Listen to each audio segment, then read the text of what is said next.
Hi friends, మొదటిసారి my hub channel వీడియోస్ని వారు సబ్స్క్రైబ్ చేసుకోండి. సో 14,000 కానిస్టేబుల్ ఖాళీలు భర్తీ చేసేందుకు పోలీస్ శాఖ కసరత్తు చేస్తుందో. సో విషయానికి వెళ్ళే ముందు ఒక చిన్న అనౌన్స్మెంట్ అనమాట. ఏదైతే year round of current affairs English medium, Telugu medium current affairs ఏదైతే ఉన్నదో 50 రూపీస్కే పీడిఎఫ్స్ ఇస్తున్నాము. Telugu medium test series group 2 సంబంధించినటువంటి 200 రూపీస్, అదేవిధంగా గ్రూప్ 1 మెయిన్స్ పీడిఎఫ్స్ 300 రూపీస్కే ఇస్తున్నాము. ఇంట్రెస్టెడ్ క్యాండిడేట్స్ ఈ నెంబర్కి ఫోన్పే చేసి రిసిప్ట్ పంపిస్తే వాట్సాప్కి మేము ఈ యొక్క పీడిఎఫ్స్ను పంపిస్తామండి.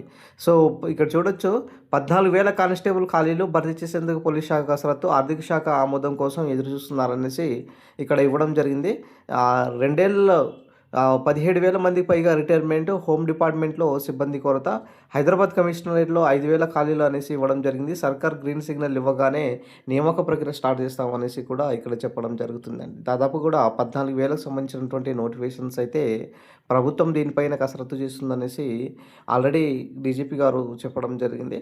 అయితే ఈ విషయానికి వస్తే ఏంటిదంటే దాదాపుగా 4 ఇయర్స్ నుంచి అండి, 2022 నుంచి మరి 2026 వరకు ఎలాంటి నోటిఫికేషన్స్ లేదు. సో ఈ 4 ఇయర్స్లో దాదాపుగా ఇక్కడ 14,000 పైగా పోస్టులు భర్తీ చేయాలనేసి నిరుద్యోగులకు డిమాండ్.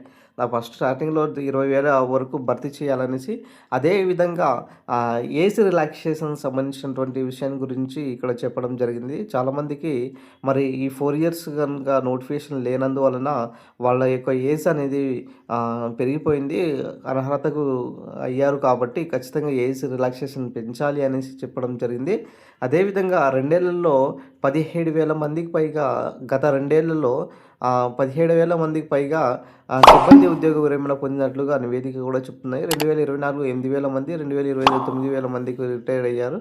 సో ఈ మొత్తానికైతే తెలంగాణలో ఒక భారీ నోటిఫికేషన్స్ కోసము నిరుద్యోగులు అయితే ఎదురు చూస్తున్నారు. దాదాపు కూడా ఇక్కడ 14,000 కానిస్టేబుల్తో పాటు మిగతా సంబంధించినటువంటి మనకి గ్రూప్ 1 సంబంధించినటువంటి విషయానికి కూడా దాదాపుగా 270 పోస్టులతో గ్రూప్ 1 నోటిఫికేషన్స్ కూడా ఇక్కడ వచ్చే ప్రయత్నంలో ఉన్నది. ఆర్థిక శాఖ ఆమోదం పొందిన తర్వాతనే ఖచ్చితంగా దీనికి సంబంధించినటువంటి నోటిఫికేషన్ అనేది వరుసగా ఉండడం జరుగుతుంది. అదేవిధంగా ఎస్సీ రిజర్వేషన్ సంబంధించినటువంటి అంశాలు క్లియర్ అయిపోయినాయి, ఎస్సీ వర్గీకరణది. ఇప్పుడు బీసీ రిజర్వేషన్ సంబంధించినటువంటి అంశం పైన మరి ప్రభుత్వము దీనిపై ఏదైతే 42% ఏదైతే ఉన్నదో అది కల్పించిన తర్వాతే మేము జాబ్ క్యాలెండర్ ఇస్తామనేసి కూడా మంత్రివర్యులు ఇక్కడ అసెంబ్లీ వేదికగా చెప్పడం జరిగింది సార్. సో ఏదైనా సరే ప్రభుత్వము తీసుకునేటటువంటి నిర్ణయము ఒక పెద్ద అంశంగా మారబోతుంది. మరి గతంతో పోల్చుకుంటే ఈసారి మాత్రం భారీ నోటిఫికేషన్ దిశగా మరి ప్రభుత్వం అయితే కసరత్తు చేయడం జరుగుతుంది సార్. దాదాపుగా ఇప్పటికే 60,000 వరకు ఉద్యోగాలు భర్తీ చేశామనేసి చెప్తున్నారు. మరి మిగతా సంబంధించినటువంటి 40,000 ఉద్యోగాలు భర్తీ చేసిన తర్వాత 1,00,000 ఉద్యోగాలు పూర్తి చేస్తామనేసి కూడా మరి చెప్పేటటువంటి అంశంలో ఇక్కడ కనిపించడం జరుగుతుంది. సో ఏదైనా సరే మరి ప్రభుత్వం ఎలాంటి నిర్ణయం తీసుకోబోతుంది, ఎలాంటి డెసిషన్ తీసుకోబోతుంది అన్న దానిపైన ఇప్పుడు నిరుద్యోగులు వేచి చూస్తున్నారు. ఖచ్చితంగా దీనికి సంబంధించినటువంటి నోటిఫికేషన్స్ అనేది 1 by 1 వరుసగా ఆఫ్టర్ మనకు సంక్రాంతి తర్వాత ఉండే అవకాశాలు కూడా దాదాపుగా ఎక్కువగా కనబడుతున్నాయి. గతంతో పోల్చుకుంటే ఈసారి మాత్రం భారీ ఎత్తున నోటిఫికేషన్లు వచ్చే అవకాశం ఎక్కువగా కనబడుతుంది. ఆర్థిక శాఖ ఆమోదం లభించిన అమ్మటే దీనికి సంబంధించినటువంటి ప్రక్రియ అనేది 1 by 1 కసరత్తు సాగుతూనే ఉంటుంది.